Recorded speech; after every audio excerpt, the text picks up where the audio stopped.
Yo, what's up guys, and welcome back to Best in Tech YouTube channel sama gue Malvin. Dan yes, di depan kita sekarang udah ada sebuah Smart TV terbaru dari Xiaomi Indonesia, yaitu Xiaomi TV P1e atau P1e ya. Ini adalah Smart TV terbesar yang pernah dirilis sama Xiaomi di Indonesia, ukurannya 65 inci.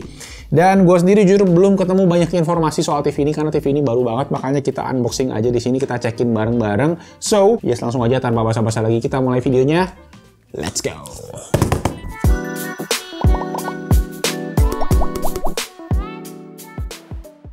Oke, sip. Sebelum kita mulai unboxing, gue pengen share aja. Jadi Xiaomi Indonesia baru ngerilis ada dua jenis TV ya. Jadi yang pertama yang P1e ini yang gede banget. Dan beberapa TV yang kecil lainnya yaitu seri TV Xiaomi A2. Nah, Xiaomi A2 itu ada yang ukuran 43 sama yang 55 inci. Dan resolusinya juga ada dua pilihan. Mulai dari yang Full HD sama yang 4K. Nah, mungkin buat yang Full HD sendiri, Xiaomi pengen ngejangkau harga yang lebih affordable. Jadi buat orang-orang yang pengen mungkin buat TV digital juga kali ya. Karena kan tahun ini mulai transisi ke TV digital. Mungkin itu bisa jadi alternatif dengan harga yang lebih terjangkau nantinya. Nah, ini harganya lebih mahal, yang termahal bisa dibilang yang Xiaomi pernah rilisnya di harga 9,5 juta rupiah. Udah bisa dibeli seharusnya pas video ini tayang, jadi make sure dicek aja linknya, nanti gua akan taruh di bawah. Oke, kita lihat sekarang lewat aja. Nih di depan bentuk TV-nya kayak gini, sebenarnya standar kayak TV-nya Xiaomi. Gua kemarin sempat ngecek di YouTube beberapa TV yang P1e itu beda, jadi antar negara ya. Yang Indonesia, yang Malaysia itu ternyata ada juga di Malaysia versi P1, tapi bukan P1e, itu ukurannya juga cuma 55 inci, yang ini 65 inci. Nah, di sini kalian bisa lihat nih udah ada logo siap digital ya di VBT itu, yang mana sebenarnya kemarin kita kan baru bahas tuh Xiaomi TV Q1e yang 55 inci, sebenarnya itu kayak TV Xiaomi bezel-less ya, yang ganti nama kalau gue bisa bilang, dengan tambahan si DVB T2-nya, tapi nggak ada di box. Dan kali ini udah jelas nih, udah ada di box dengan tulisan siap digital. Nah, fitur-fitur di bawah secara dasarnya sama ya, TV Android, Netflix, YouTube, Prime Video, lain-lain ada, Chromecast, patch wall juga masih ada, dan dia juga kompatibel sama Dolby Vision, Dolby Atmos, dan DTS HD. Bentuk TV-nya standar juga, ada dua buah kaki ya. Jadi ya udah deh, kita coba bongkar aja.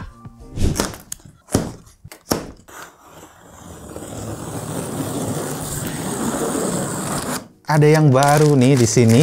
Oke, yang pertama adalah ini dia, ada remote TV terbaru dari Xiaomi. Akhirnya mereka ganti desain juga ya. Ini kita keluarin dulu aja. Nah, ini dia, remote-nya lebih normal bisa dibilang ya, nggak sefuturistik sebelumnya. Sebelumnya kan mereka jadi kayak khas banget karena ada nilai futuristiknya gitu nih. Kalau sekarang jadi kayak remote TV biasa gitu ya. Cuma tetap ada elemen-elemen smartnya, kayak ada tombol Google Assistant di sini, ada Netflix, ada Prime Video. Tombolnya juga enak, kliki-kliki banget. Dan ada home screen-nya gitu juga, volume sama program up down-nya semua ada di bawah. Jadi yang ditambah tuh sebenarnya yang nomor-nomor aja ini di bagian atas. So mungkin buat kalian yang masih pakai nonton TV digital atau TV analog gitu ya, bisa pilih-pilihnya di sini. Karena gue mungkin di Palembang juga aslinya masih pada pakai TV yang pakai antena gitu, UHF, nggak tahu yang digital kapan. Walaupun gue sendiri di Jakarta sekarang nggak pernah lagi pakai TV yang digital atau TV yang pakai antena itu, gue selalu pakai aplikasi kayak Video, Vision Plus gitu-gitu.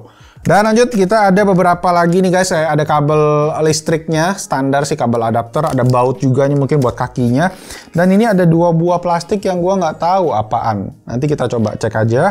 Dan kita dapat dua buah kaki.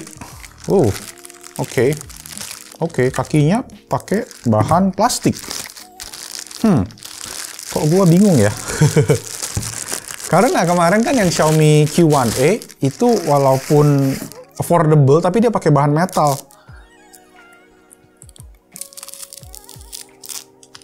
Oke, jadi ini dia kakinya, finishnya pakai kayak glossy, piano black kayak gitu ya, dan bahannya plastik. Jadi bukan yang metal kayak yang Q1e, gue agak bingung kenapa. Padahal kan ini harganya lebih mahal, harusnya dikasih yang lebih bagus dong kakinya. Nah, sekarang kita coba keluarin TV-nya. Di sini gue minta Daniel bantuin untuk ngangkat ya. Pak Kuli, silahkan. Oke, nah ini kita mesti bukanya di atas ya. Tadi tertulis di atas boxnya ini. Kita tinggal angkat aja. Kalau TV-TV gede biasa kayak gitu sih. Oke, yuk.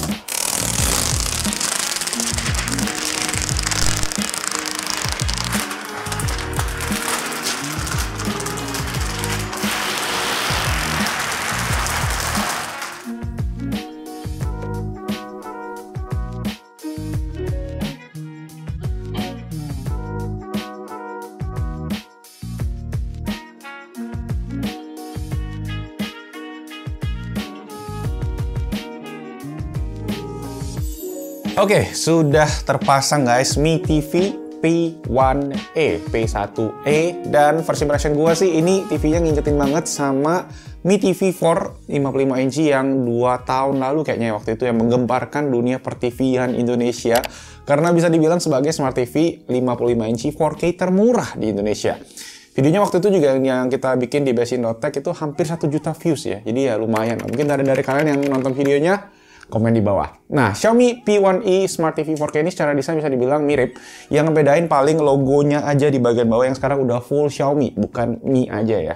Nah, bahan yang dipakai juga ini full plastik, mulai dari kaki ke frame-nya, rangkanya, dan bezelnya juga lumayan tebal bisa dibilang ya. Jadi secara desain tuh kayak beda sama Q1e kemarin yang bezelnya tipis alias bezel-less kayak gitu, dan itu juga dia pakai bahan metal. Nah, untuk yang bagian belakang ini dia ada wall mount-nya, jadi kalau misalnya tempel ini ke dinding, sekarang kita di belakang kita cekin portnya yang lumayan lengkap juga. Ya kurang lebih sama sih sama Q1e, ada 3 buah HDMI yang salah satunya udah kompatibel dengan eARC untuk soundbar atau audio system, kemudian ada 2 buah USB, 1 port antena, ada AV input, dan masih ada juga untuk optical audio dan LAN RJ45.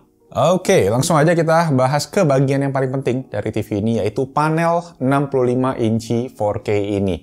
Nah, kita udah ukur untuk brightness, kontras, dan beberapa tes yang lainnya, dan untuk hasilnya sih bisa dibilang ini dari segi kualitas panel cukup standar lah ya, entry level bisa dibilang.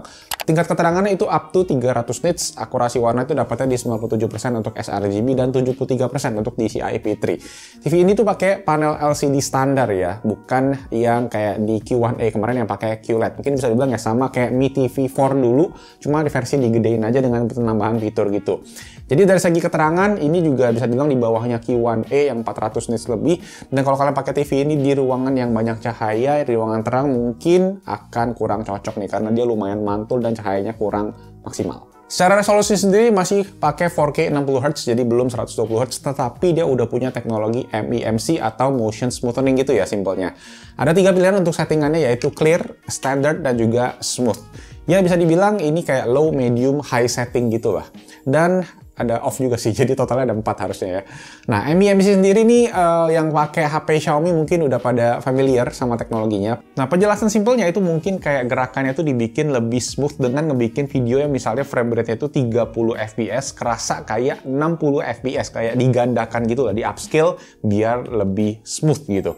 Sebenarnya plus minus juga sih, itu tuh cocok-cocokan, nggak semua cocok dipakai. Mungkin lebih kepake kalau kalian yang suka nonton sports ya, olahraga, itu yang banyak gerakannya akan lebih ngebantu dan lebih enak dilihat. Tetapi kalau dipakai buat nonton film, movie, atau dari Netflix yang frame rate-nya di syutingnya itu misalnya 24 fps atau 30 fps, itu bakal bikin movie-nya jadi nggak sinematik lagi dan menimbulkan soap opera effect namanya, yang bisa bikin kurang nyaman di mata. Google aja buat lengkapnya. Nah, untuk konten Netflix gitu kan, dia juga compatible dengan Dolby Vision dan Dolby Atmos juga harusnya bisa kalau kalian punya audio system atau soundbar yang support dengan Dolby Atmos.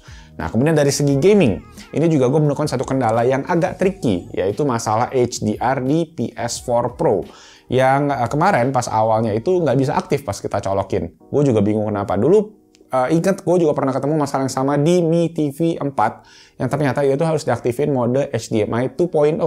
Dan itu juga pernah di-share sama Bang Review. Karena TV ini tuh asalnya tuh HDMI 1.4 settingannya. Jadi mesti disetting.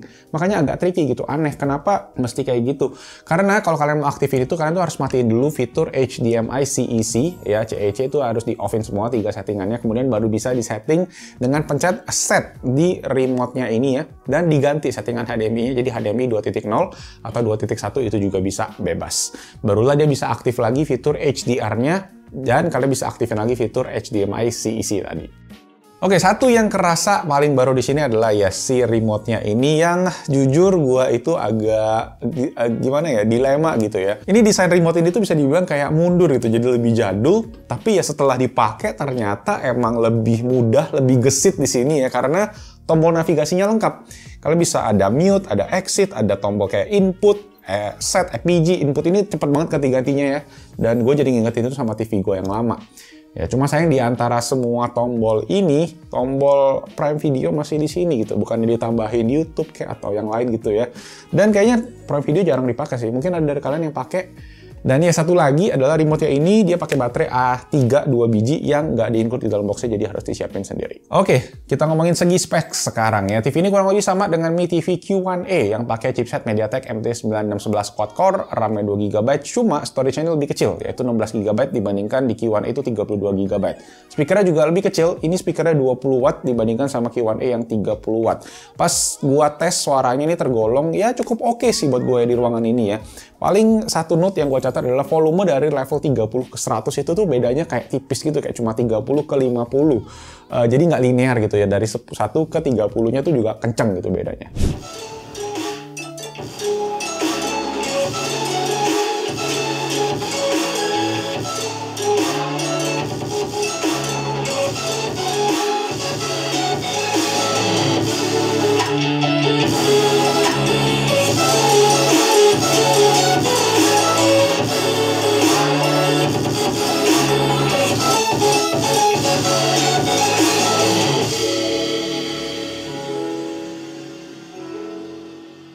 Oke, untuk urusan operating system, Xiaomi TV P1A P1 ini dia pakai sistem yang sama persis dengan TV-TV Xiaomi lainnya. Jadi masih pakai Android TV berbasis Android 10, yang home screen-nya ya masih Android TV kayak gini guys, persis. Dan dia juga ada si Patchwall OS yang mana ya udah jadi ciri khasnya Xiaomi. Gue sendiri lebih suka yang ini dibandingkan sama Google TV, karena Google TV di Indonesia itu fiturnya entah kenapa nggak pernah diupdate kayaknya ya, dan nggak bisa di custom juga kayak yang ada di Android TV ini, dimana kalian bisa setting nih kirinya, kalian bisa YouTube paling atas, Netflix kedua, dan lain-lain. Gue juga pernah bahas itu lengkap di video Mi TV Stick 4K yang kemarin kita juga bahas, jadi kalau kalian pengen cek bisa langsung aja cek video itu nanti setelah nonton video TV ini. Sisanya ya fitur-fitur standar kayak Chromecast, Miracast, mirroring, semua dari Google Chrome itu juga bisa semua ada di TV ini.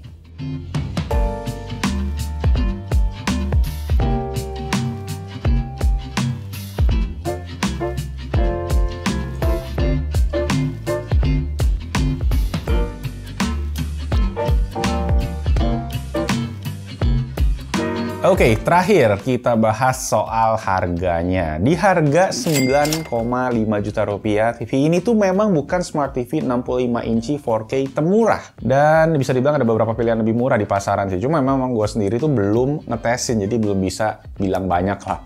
Jadi kalau ditanya worth it atau enggak sih, menurut gue mendingan ambil yang lebih kecil, yang 55 inci Q1A tadi, karena menurut gue desainnya lebih premium, panelnya lebih bagus, dan udah digital juga ya TV-nya ya. Cuma memang harga ukurannya aja yang lebih kecil, dengan harganya selisih sekitar 1 juta rupiah lebih murah pula kan.